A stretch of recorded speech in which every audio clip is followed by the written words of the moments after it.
तो रात को सोने से पहले आपको कुछ चीजों का ध्यान रखना चाहिए।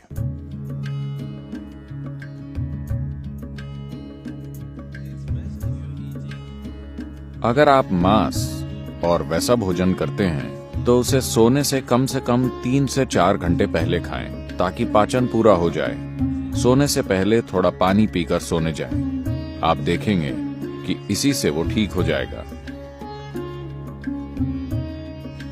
एक आसान चीज की जा सकती है, वो है स्नान। हमेशा सोने से पहले नहाएं, इससे काफी फर्क पड़ता है।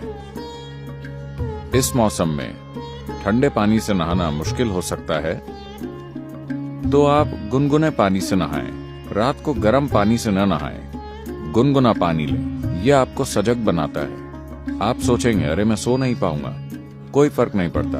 आप 15-20 मिनट या आधे घंटे बाद सोएंगे, मगर नींद बेहतर आएगी, क्योंकि इससे कुछ चीजें हट जाएंगी। जब आप नहाते हैं तब सिर्फ त्वचा की गंदगी नहीं हटती। क्या आपने देखा है, जब आप बहुत तनाव और चिंता में होते हैं तब सिर्फ नहाने से ऐसा लगता है मानो बोझ लगभग उतर गया हो। क्या आपने ये नहीं देखा है? तो ये सिर्फ त्वचा की सफाई नहीं है, पानी के शरीर पर गिरने से बहुत सारी चीजें होती हैं। स्नान एक बहुत बुनियादी भूत शुद्धि है, क्योंकि आपका शरीर 70% से अधिक पानी है। अगर आप उस पर पानी गिराएं तो एक तरह का शुद्धिकरण होता है जो त्वचा की सफाई से परे है। एक और चीज अगर आप करना चाहें, आप बस एक जैविक तेल का दिया जला लें, रुई की बाती और कोई भी तेल। यहाँ आप क्या इस्तेमाल करते हैं? साधारण खाने का तेल, linseed oil, rice bran oil या तिल का तेल। आपके पास क्या है? ऑलिव ऑयल, ठीक है। रुई की बाती के साथ कोई भी जैविक तेल लेकर एक छोटा दिया उस कमरे में कहीं जला लें जहां आप सोते हैं। आप देखेंगे कि ये चीजें बिल्कुल गायब हो जाएंगी। अगर आप कोई मंत्र जप सकें या सोने से पहले रात को योगाभ्यास कर सकें तो बिस्तर पर बैठकर उसे करें।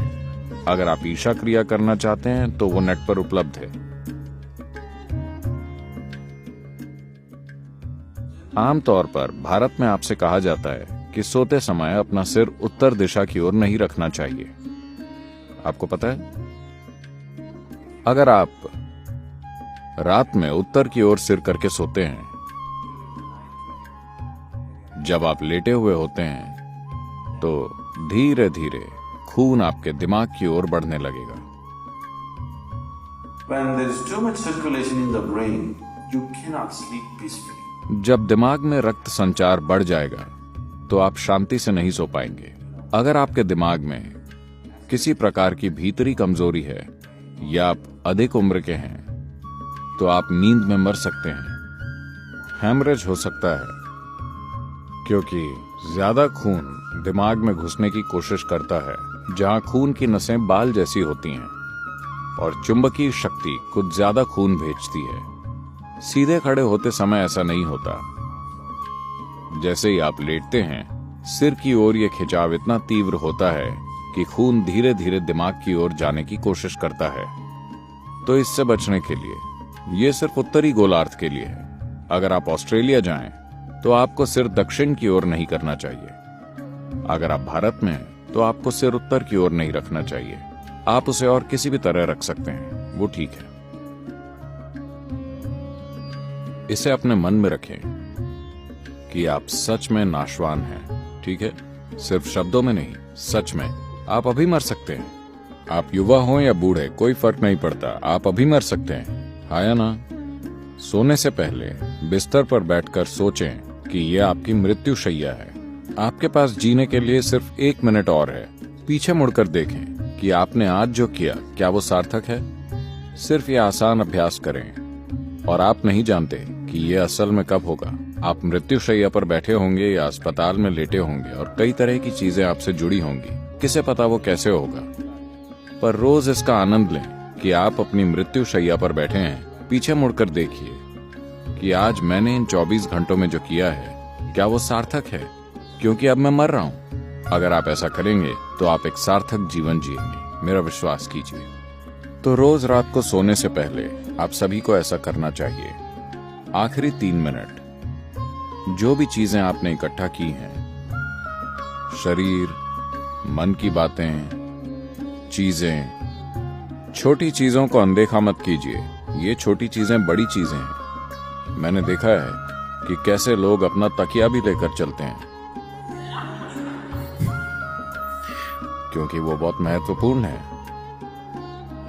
तो आपका तकिया, आपकी चप्पल, अगर आपके रिश्ते हैं, सब कुछ जो आपने इकट्ठा किया है उसे एक ओर रखकर सोइए।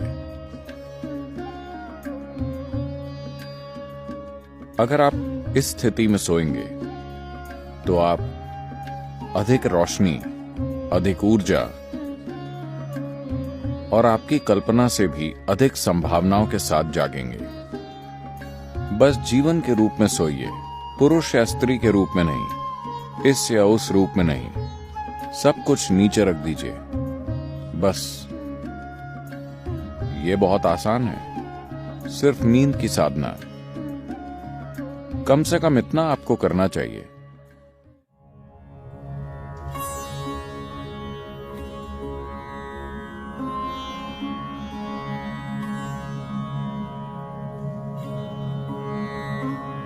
तो आप जैसी ध्वनियों में जागते हैं, वो कई रूपों में आपके दिन की प्रकृति और आपके जीवन का भविष्य तय करेंगी।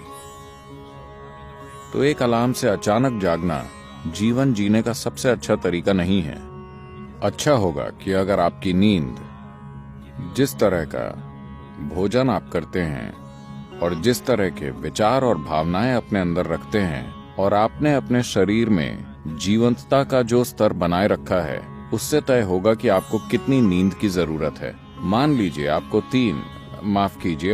आपको 8 या 12 घंटे की नींद की जरूरत है। मैंने गलत संख्या बोल दी।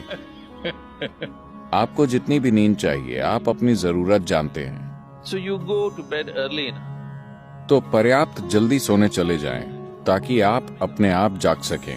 अगर आप खुद जागते हैं और मान लीजिए आपको संदेह है कि आप जाग पाएंगे या नहीं, तो अगर आपके पास कोई मंत्र है, अगर आप किसी वैराग्य मंत्र से जुड़ गए हैं, तो आप उसका इस्तेमाल कर सकते हैं। शारीरिक रूप से आपका एक महत्वपूर्ण पहलू है आपका हृदय, जो आपके रक्त संचार के लिए पंपिंग स्टेशन है, जो शरीर में जीवन भरता है। ये ना हो तो कुछ नहीं होगा। ये बाईं तरफ से शुरू होता है।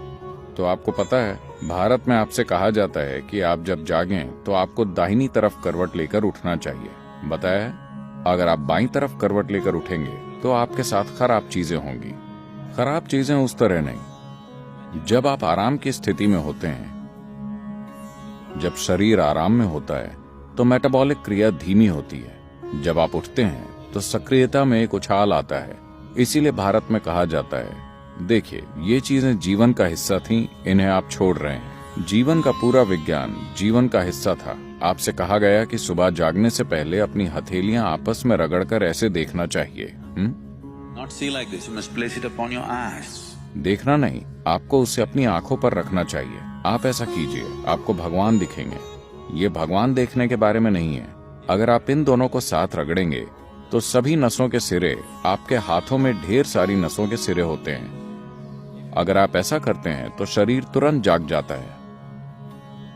अगर आपको नींद आ रही है तो ऐसा करके देखिए, सब कुछ जागृत हो जाता है। तो सुबह शरीर को हिलाने से पहले आप उसे जगाइए और फिर इसे अपनी आंखों पर रखिए। तुरंत आपकी आंखों और आपकी इंद्रियों के दूसरे पहलुओं से जुड़ी नसें जागृत हो जाएंगी। शरीर के हिलने से पहले शरीर और दिमाग को जागृत होना चाहिए। इसके पीछे यही मकसद है, समझे? तो आप ऐसा कीजिए और फिर अपनी दाहिनी ओर करवट लेकर उठिए। आज अगर हम सब सोते हैं तो दुनिया में कल सुबह लगभग 2.5 लाख लोग नहीं जागेंगे प्राकृतिक मृत्यु के कारण। मान लीजिए आप कल सुबह जागे, आपकी गारंटी है? क्या आप गारंटी कार्ड के साथ आए? कोई गारंटी कार्ड नहीं। तो मान लीजिए आप जाग जाते हैं, बस इतना कीजिए, मैं बता रहा हूँ, ये आपकी आध्यात्मिक प्रक्रिया का एक सरल पहला कदम है। कल सुबह जब आप जागें, तब जांचिए आप वाकई जगे हैं या मर गए हैं। अगर आप जगे हैं तो एक छोटा सा जश्न तो बनता है। आपको उठकर नाचने की जरूरत नहीं है, कम से कम आप मुस्कुरा सकते हैं कि अब भी जीवित हैं। 2.5 लाख लोग मर गए, वो आपकी और मेरी तरह थे। They went off, isn't it? उड़ गए, है ना? कहीं भी देखिए वो नहीं मिलेंगे। यहाँ मैं अब भी जीवित हूँ। एक बड़ी मुस्कुराहट आप देंगे? मैं मैनेज करने की बात कर रहा हूं। अगर 2.5 लाख लोग मर गए तो कम से कम 30 से 50 लाख लोगों ने अपना कोई प्रियजन खो दिया। आप उन 3, 4, 5 लोगों को देखिए जो आपके लिए मायने रखते हैं, वो सभी आज जिंदा हैं। एक और बड़ी मुस्कुराहट देंगे या नहीं? जिंदा। अगर मान लीजिए अभी हम आपके सिर पर बंदूक रख देते हैं, क्या आप राहत महसूस करेंगे? नहीं, आप डर जाएंगे, है ना? तो जीवित होना इतना कीमती है कि नहीं? आपका जीवित होना इतना कीमती है। तो कल सुबह 2.5 लाख लोग रात में मर गए, मगर आप अब भी जीवित हैं। क्या इसके लिए कम से कम एक बड़ी मुस्कुराहट नहीं होनी चाहिए? और सभी लोग जो आपके लिए मायने रखते हैं, वो सब आज जीवित हैं। एक और बड़ी मुस्कुराहट।